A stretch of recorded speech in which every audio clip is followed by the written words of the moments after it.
Many of you have requested that I should do movie reviews or what's my top 20 favorite video games, things like that. Well, today I'm going to show you my top 50 favorite films. Now, granted, it's kind of hard to figure out what are your favorite movies. There's just so many good ones, but hopefully you guys will enjoy and agree with maybe half of my top 50. And granted, just because they're my top 50 favorites doesn't mean they're like the best movies of all time, although I think there are a lot of these movies that are the best of all time, but that's just my personal opinion. But anyways, without further ado, I hope you guys enjoy and let's get to it. Number 50, Broken Arrow.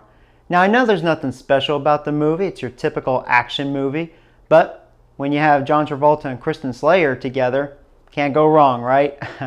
But no, even to this day, it's just one of those movies that still entertains me, and that's why it made number 50 on my list.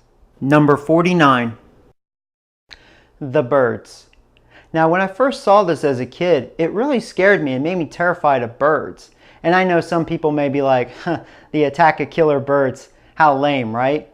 Well, think about it. Imagine if birds in real life attacked us humans. How terrifying would that be? So I always felt that was a very unique concept. But that's why it's number 49 on my list. And of course, Alfred Hitchcock, the man, right? Number 48, Commando. Another movie that's not too special to talk about unless you're like me and you're a big Arnold Schwarzenegger fan and you just want to see him just kick ass.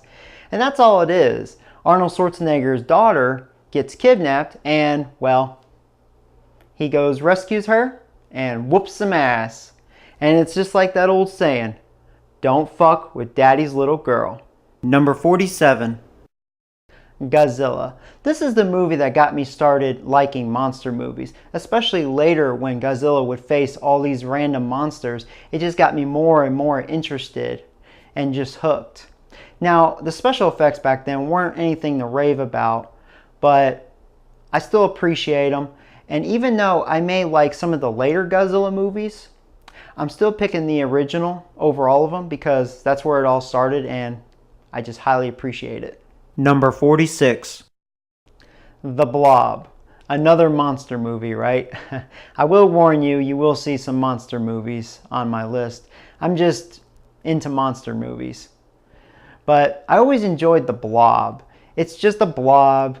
It eats people, it gets bigger, it eats more people, and gets bigger and bigger and bigger.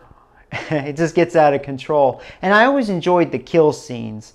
Is like, as people are getting eaten by the blob, they mutilate. And I don't know, I guess I was really into that. So it got gruesome at times, and that's why it's number 46 on my list. Number 45, Bad Boys, what you gonna do? What you gonna do when they come for you? All I can say about this movie, I enjoyed the action, and I really enjoyed the comedy with this movie, especially pairing Will Smith and Martin Lawrence. Oh boy, was that a blast. But yeah, that's why it's number 45 on my list. Go check it out. Number 44, Leprechaun. Now, I feel like you guys are judging me on this one, but it's just one of those movies. I make a tradition. I watch it every Halloween. I really enjoy it. Nothing too special, but I'll tell you, that little leprechaun, God. Oh man, he is really hilarious. He kind of reminds me of the Wishmaster in a way, just his dark humor. You know, like before he kills people. I don't know, very creative at times, but that's why it made number 44 on my list. Number 43, The Ghost in the Darkness. Now, a lot of people I feel like underrate this movie, but I highly enjoy it. I think the action's really good, and it is based off of a true story. It's about these two legendary lions that have killed lots and lots of people. I can't remember the exact count, but probably 100 or so, which is a lot, especially from a lion. And of course, Val Kilmer and Michael Douglas play in the movie, and they play outstanding roles, which makes the movie even better. But that's why those two lions were referred as the Ghost in the Darkness. Number 42, 1982, The Thing. Now this is probably one of the first goriest movies that I've ever seen, and all it is this alien thing that has the ability to mimic to any living object that it touches, and that's how it gets close to its prey, and you know, you get pretty much the gist of it. But yes, it's very gory, and it's crazy the things it turns into. It's a very crazy movie, and Kurt Russell also plays in it, which does an outstanding job, and that's why it is number 42 on my list. Number 41, E.T. Home. Yes, E.T. Now, I feel like this movie doesn't need an introduction. I think we pretty much all know what E.T. is. It's just one of those great classics that we all watched as a kid, and it just holds a special place in our hearts. At least it does for me. Maybe not for you, but for me it does.